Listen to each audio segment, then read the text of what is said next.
Hello everyone, Saraswati পূজাটা আমার কেমন কাটলো সেটাই আজকে তোমাদের সাথে আমি শেয়ার করছি। তো সকাল সকাল ঘুম থেকে উঠে ঘরের কিছু কাজকর্ম সেরে এবার পূজার আয়োজনে লেগে পড়েছি। পূজার বাসন টাসন সব ধুয়ে ফুল টুল ফল মিষ্টি সবগুলো এক জায়গাতে আগে রাখলাম। তারপর এই যে মা সরস্বতী বসার জন্য আসনটাও আমি সাজিয়ে নিলাম, ফুল সব সাজিয়ে নিয়েছি। এই ফুলগুলো দিয়েই আজকে আমি মায়ের আরাধনা করব। পুরোহিত ছাড়াই আমি মায়ের আরাধনা আমার ঘরে আজকে আমি পূজা দেব। তো মাকে দেখো বসিয়ে দিলাম আসনে, এখন মায়ের চরণে ফুল দিয়ে দেব। তো এবার অনেক পলাশ ফুল পেয়েছি, কোনোবার এত পলাশ ফুল পাই না সরস্বতী পূজাতে, কিন্তু এবার মিস্টার প্রতিদেব কোথায় থেকে জানি পলাশ ফুল এনে দিয়েছে। তারপর মায়ের চরণের কাছেই দেখো আমি বই খাতা সহস্রার ঘুঙ্গুর সবগুলা দিয়ে দিয়েছি। এখন আমি ঘরটা বসিয়ে নিচ্ছি। তো আমার ঘরটাও বসানো হয়ে গেছে, এখন আমি মায়ের পুজোটা আমি দিয়ে দেব। তারপরে যে ফল মিষ্টি সবগুলোই আমি সাজিয়ে দিয়েছি, এখন আমি মায়ের পুজোটা দিয়ে দেব।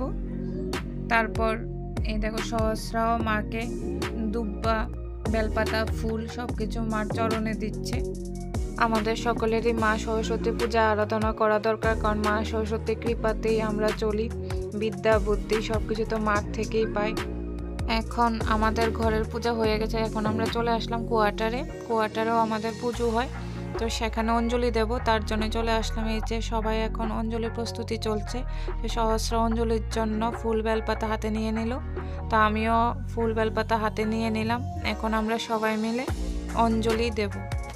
অঞ্জলি দেওয়ার সময় নিজের ছোটোবেলার কথা মনে পড়ছিল। এইরকম সরস্বতী পূজার দিন তো আমিও সকালবেলা স্নান করে স্কুলে যেতাম, মা শাড়ি পরিয়ে দিত, ওইগুলো মনে পড়ছিল। আমাদের সকলেরই অঞ্জলি দেওয়া হয়ে গেছে, তো এখন যজ্ঞ শুরু হয়ে গেল। পুরোহিত মশাই যজ্ঞ করছেন। নিজের ছোটোবেলার সময়টাও মনের মধ্যে উকি ঝুঁকি দিচ্ছিল, যে এরকম সরস্বতী পূজার দিন কত আনন্দ করতাম, স্কুলে যেতাম, সব বান্ধবীরা মিলে কত ঘুরতাম, কত আনন্দ করতাম, নাচ গান করতাম, সেইগুলোই মনে পড়ছিল। তো এখানে আমাদের সরস্বতী পূজা হয়ে গেছে, এখন ঘরে চলে আসলাম। তো সহস্রার এই যে ড্রেসটা, শাড়িটা দেখো কতটা সুন্দর,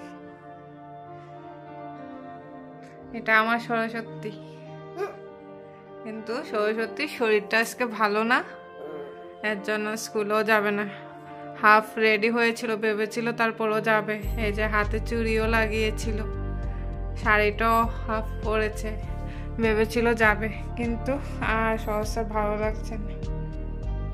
হলো আমার সরস্বতী, এই হলো আমার সরস্বতীর লুক। তবে যে ব্লাউজটা আমি সেলাই করেছিলাম এখন ঠান্ডার জন্য পরেনি সহস্র, পরে ব্লাউজটা পরে ওর লুকটা আমি শেয়ার করব। এখন হাইনেক দিয়ে পরিয়েছি, এই দেখো।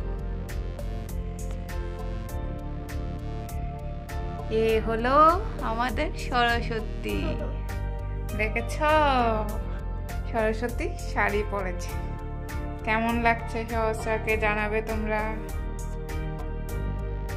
এই যে সহস্রা রেডি হয়ে গেল, সঙ্গে আমিও রেডি হলাম। দুপুরবেলা তো যেতে পারিনি পুজোতে, সহস্রাকে আজকে স্কুলে নিয়ে যেতে পারিনি, কারণ সহস্রার শরীরটা ভালো ছিল না। এখন রাত, তবে এখন মা মেয়ে দুজনে যে রেডি হয়ে গেলাম। মা মেয়ে দুজনে রেডি হয়ে বসেছিলাম, মিস্টার প্রতিদেব আসলে বেরিয়ে পড়বো পুজোতে।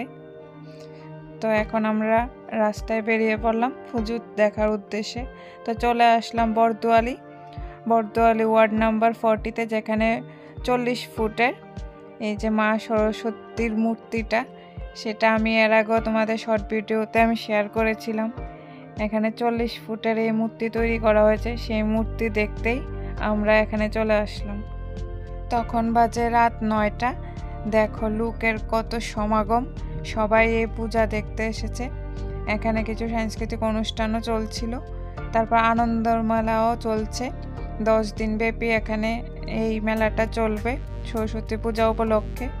বাচ্চাদের খেলার বিভিন্ন আয়োজন করা হয়েছে এখানে, আর বিভিন্ন স্টল দেওয়া হয়েছে। দুপুরবেলা আসতে পারিনি, কিন্তু রাতে তো এসেছি মেয়েকে নিয়ে, তারপরও মনে একটু সান্ত্বনা থাকবে। তো এখন চলে আসলাম যেহেতু ঠান্ডার মধ্যে তো একটু গরম গরম পিঠা খেলে খুব ভালোই হয়। তো মেলা প্রাঙ্গণে মানে সরস্বতী পূজাটা যেখানে হচ্ছিল এই মেলাতেই পিঠা বানাচ্ছিল। তো আমরা পিঠা খাবো ভেবেছি, তার জন্য দাঁড়িয়েছিলাম। এই দেখো দিদি কত সুন্দর করে পিঠা বানাচ্ছিল। তারপর চলে আসলাম আরেকটা ক্লাবের পুজোতে। এখানেও মূর্তিটা খুব সুন্দর হয়েছিল। একটা নৌকার মধ্যে মা সরস্বতীকে বসানো হয়েছে। তো সেখানে সহসা একটু দাঁড়িয়ে পড়লো মা সরস্বতীর সাথে আমার এই সরস্বতীও।